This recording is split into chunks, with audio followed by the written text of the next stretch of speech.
So hello ladies and gentleman.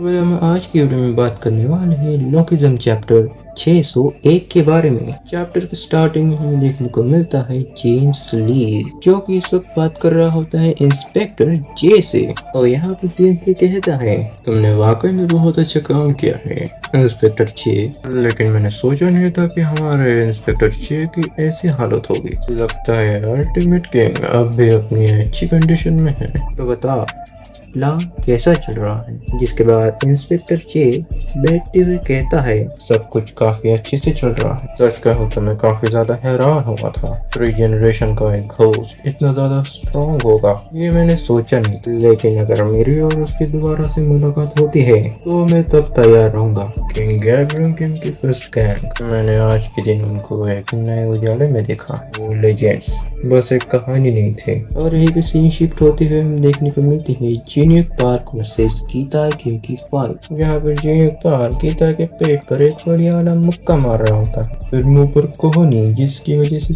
Gita का हमें विमल निकलते हुए देखने को मिलता है। और साथ ही में एक सरप्राइज किक जो कि गीता के गर्दन पे पड़ती, जो देख के जमीन में पड़ा चांस वो बोलता है, जैसा मैंने सोचा था ये काफी ज्यादा अमेजिंग है। ये बंदा सच में एक अलग ही लेवल पे है। और अपनी मरी हुई हालत होने के बावजूद भी ये बंदा मुंह पर सिगरेट लगाते हुए कहता है, यहाँ तक कि मेरी इस बंदी के साथ इतनी खतरनाक फाइट हुई थी, इसके बावजूद भी खतरनाक तरीके से लड़ रहा है। अगर मुझे ऐसा सच में पता चलता कि ये इतना ज्यादा ताकतवर है तो मैं कभी इससे बचता ही नहीं। यहाँ पर हमें डैनियल को भी दिखाया जाता है, जो कि ऐसा लग रहा है कि खुली आंखों के साथ ही बेहोश हो चुका है। दूसरी तरफ गीते जीनियो के ऊपर एक बढ़िया सा पंच थ्रो करता है और फिर उसके बाल पकड़ के अपना सर उसके मुंह पे दे मारता है। और उसके बाद जीनियो के पेट पर एक बढ़िया वाला घुटना दे मारता है। इसके बाद जीनियो खुद को संभालते हुए पंच थ्रो करने की कोशिश करता है, लेकिन गीते उस पंच को डॉज कर लेता है और जीनियो का ही हाथ पकड़ लेता है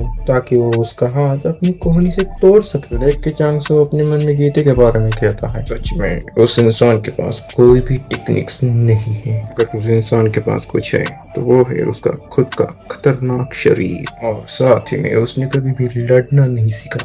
तो ये बात चीजों को और भी ज्यादा अजीब बना देती है।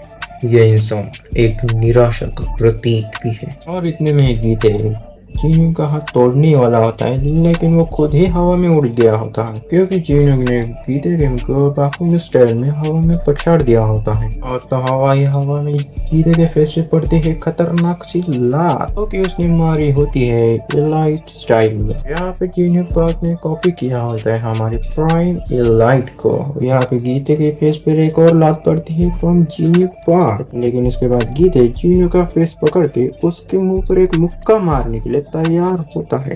लेकिन इतने में जमीन में पड़ा हुआ चांगसो जीनियो के बारे में अपने मन में सोचते हुए कहता है, लेकिन गीते का दुश्मन भी मामूली दुश्मन नहीं है।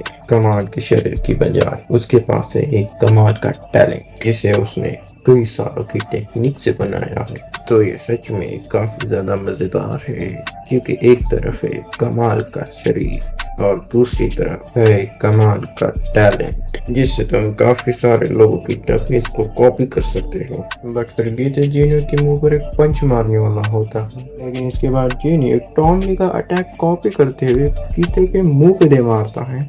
गीते हवा में जबरदस्त तरीके से उड़ रहा होता है, लेकिन इस अटैक से भी उसको ज्यादा कुछ फर्क नहीं पड़ा होता है। बस उसके हाथ पे एक स्क्रैच पड़ गया होता है, जो कि ऑब्वियसली काफी गहरा होता है। फिर इस टेक्निक को देख के गीते कहता है, वही सेम पैटर्न दोबारा से। अभी चीज काफी बेकार लग रही है। जीनियो दोबारा से इसके ऊपर टोंग का पंजा मारते हुए जिसको इस बार ये डॉज कर लेता है, और ऐसे ही टोंग के दूसरे बार वाले पंजे से भी ये बचता है और कहता है, क्या है तुझे बात अब तक पता नहीं चली? इन टेक्निक्स का इस्तेमाल करते हुए तो मुझे नहीं हरा पाएगा। जीनियो जमीन पर अपनी पैर की पकड़ और ज्यादा तगड़ी बना लेता है, जिसकी हेल्प से वो एक खतरनाक सा पंच बना लेता है और कॉपी कर लेता है शिंगन यामाजाकी को। गीते के एक पंच मारने से पहले कहता है, तेरी ये सबसे बड़ी परेशानी तेरी जुबान है। और गीते के पेट में पड़ता है शिंगन स्टाइल में एक खतरनाक सा पंच। इसके बाद मुंह पे एक लात, लेकिन अगले पल में गीते जीनियो के मुंह पे एक मुक्का मार के उसको पीछे कर देता है, पर वापसी में जीनियो भी चिपका देता है गीते के मुंह पे एक पंच। इसके बाद पड़ता है जीनियो के मुंह पे एक घुटना, बट फिर भी जीनियो गीते के मुंह पे पंच मारते हुए अपने मन में कहता है, अरे ये बाहर से सही नजर आ रहा है, लेकिन जरूर इससे काफी डैमेज पहुंचा होगा। अब छोटे हमलों से काम नहीं चलने वाला, मुझे एक बड़े हमले की तैयारी करनी होगी। और अगली पल में गीते और जीनियो एक दूसरे के मुंह पे मुक्के बजा देते हैं, बट जीनियो बिना टाइम वेस्ट ना करे यामाजाकी स्टाइल क्योकुशिन कराटे में गीते के मुंह पे एक बहुत ही ज्यादा खतरनाक वाला पंच बजा देता है। इसका नाम है ईशेन गेकिसात्सु। और ऐसा पंच अब तक डैनियल ने भी नहीं मारा होता है, बट इसका सिमिलर पंच जरूर मारा है। जीनियो के इस पंच से आसपास की जमीन टूट जाती है, बट हम देखते हैं एंड मौके पे गीते ने अपने एक हाथ से उस पंच को ब्लॉक कर लिया होता है। इससे उसका गाल हल्का सा दब तो जाता है, लेकिन उसे डैमेज नहीं होता। और गीते कहता है,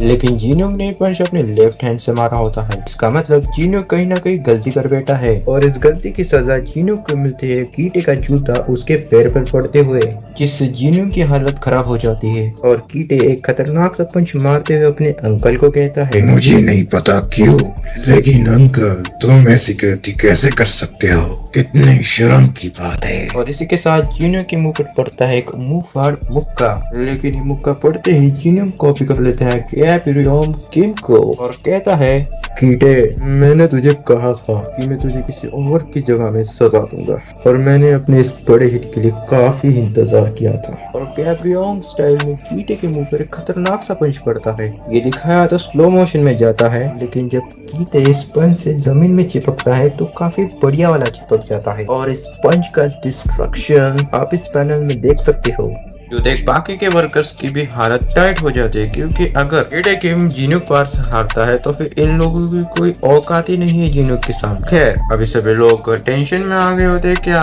गीते किम हार चुका है, क्योंकि गीते जमीन में पड़ा हुआ है, साथ ही में अनकॉन्शियस है, और जीनियो उसके ऊपर खड़ा है। जो देख के प्रिंसिपल बोलता है, उसने प्राइम गैब्रियोम किम के राइट फिस्ट को यूज किया है, पंच खाने के बाद कोई भी नहीं उठ सकता। लेकिन गीटे एक ब्लैक ऑरा के साथ अपनी जगह के ऊपर वापस से खड़ा हो जाता है।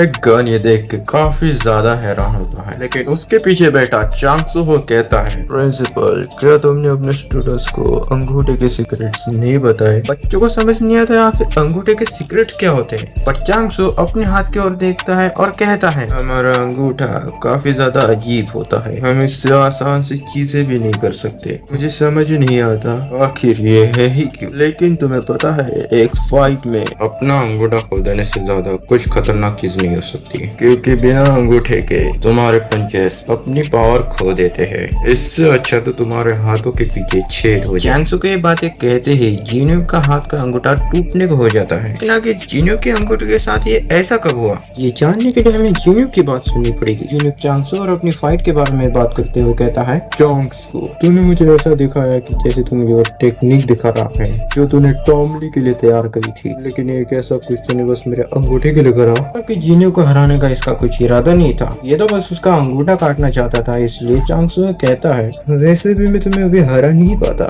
इसलिए कम से कम मुझे इतना तो करना ही था।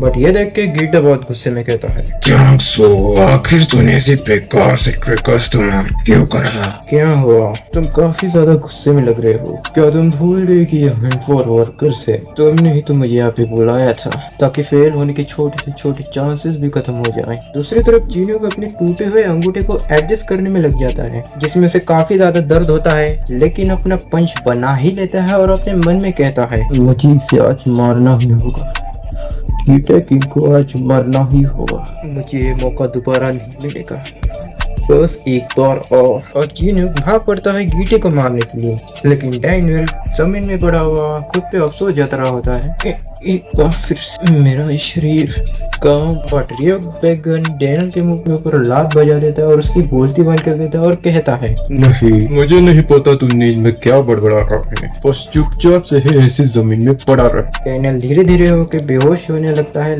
बट अपने मन में कहता है, नहीं, मुझे लड़ना होगा, अगर मैं दोबारा से बेहोश हो गया तो। लेकिन दूसरी तरफ गीटे जीनियो के मुंह पर खतरनाक सा मुक्का मारते हुए उसे जमीन में चिपका देता है, जो देख कर रियो बैगन कहता है, लगता है यूजिन को धोखा देने का मेरा फैसला बिल्कुल सही था। चीनू को भी लड़ने की हालत में नहीं होता और कीटे उसके ऊपर आके अपनी कुल्हाड़ी निकाल रहता है उसको मारने के लिए और कहता है अंकल तो हार चुका है, मेरे बाप को मेरी शुभकामना दियो। बट अचानक से हमें कीटे की आंख में हैरानी नजर आती है। चांगसू से पूछता है कि आखिर क्या बात है, तुम रुक क्यों गए? बट कीटे कुछ फील कर चुका है जो हम सब करना चाहते थे। ये बिग गन हमें हवा में नजर आता है जिसके दोनों हाथ दोनों पैर हवा में ही चटक चुके हैं और एक पल में ही बुड्ढे का स्लीपिंग मोड ऑन हो जाता है और अब दरिंदे के सामने खड़ा होता है एक और दरिंदा, यानी कि फाइनली आ चुका है